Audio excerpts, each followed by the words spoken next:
Welcome. Today, we're going to demystify a really powerful tool that shapes our understanding of just about everything, quantitative research.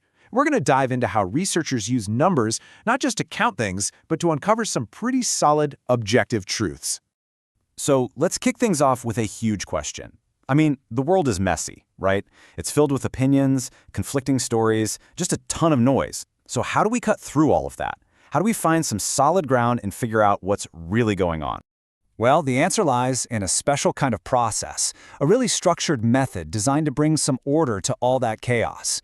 It's all about taking this complicated world of ours and finding the patterns within it, using the power of numbers.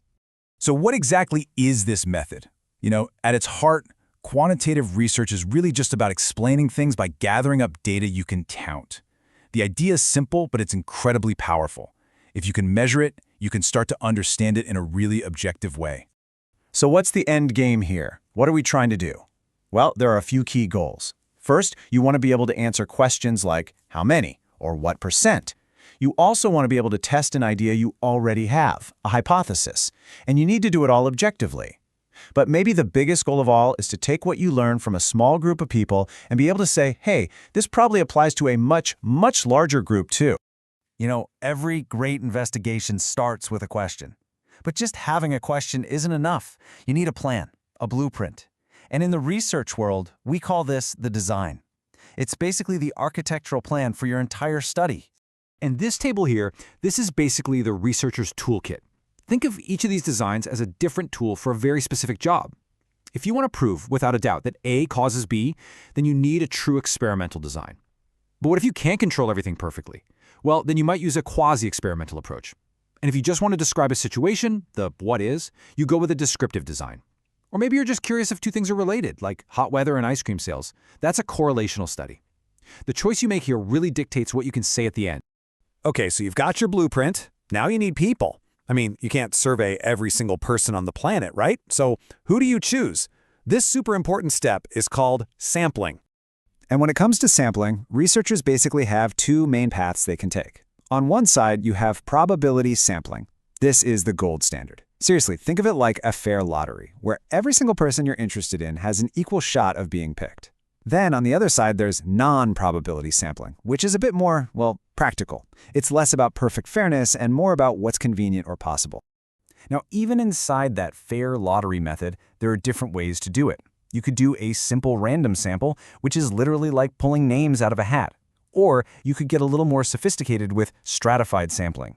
That's where you divide everyone into important groups first, like by age or location, and then pick randomly from each group. This makes sure you get a good mix.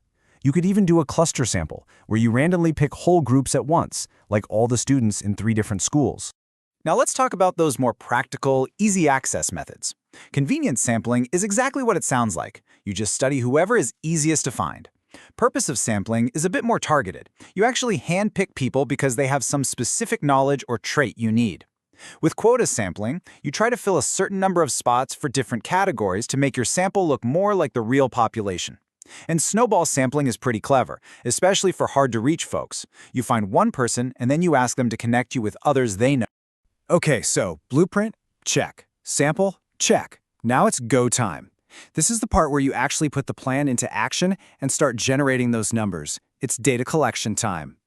And researchers have a whole bag of tricks for this. We're all familiar with surveys and questionnaires, of course, but they also use things like standardized tests to measure skills, or observational checklists to just watch and record specific behaviors. They can run controlled experiments or even conduct structured interviews, where every single person gets asked the exact same questions in the exact same way. It's all about consistency. So once all that raw data comes in, the real fun begins, the analysis. And this usually happens in 2 big steps. First up is descriptive analysis. This is all about just summarizing what you found. It answers the question, okay, what does our data actually look like? Then comes the really powerful part, inferential analysis. This is where you take a leap and use your sample data to make educated guesses or inferences about the entire population. And this right here is a perfect example of descriptive analysis. A simple bar chart like this tells a story instantly. I mean, without reading a single word, you can immediately see that Group C did the best. That's the beauty of data visualization. It just turns a pile of numbers into a clear, understandable picture. So, we've seen just how powerful this whole process can be. But, and this is a big but, it's really important to remember that it's not a magic wand. Quantitative research has some incredible strengths, but it also has some pretty big limitations. So on the one hand, the strengths are huge. Because the methods are so standardized, the findings can often be generalized to massive populations, and other researchers can easily come along and replicate your study to see if they get the same results. But on the other hand, yeah, there are downsides. The whole process can be incredibly time-consuming, especially if you're trying to get a good sample. And maybe most importantly, it can tell you what is happening, but it often really struggles to tell you the deep, complex human reasons why. And that kind of leaves us with one last thing to think about. We've seen how numbers can bring amazing clarity, how they can help us find objective facts. But what do we miss? What are the really important stories, the human stories, that just can't be told with numbers alone?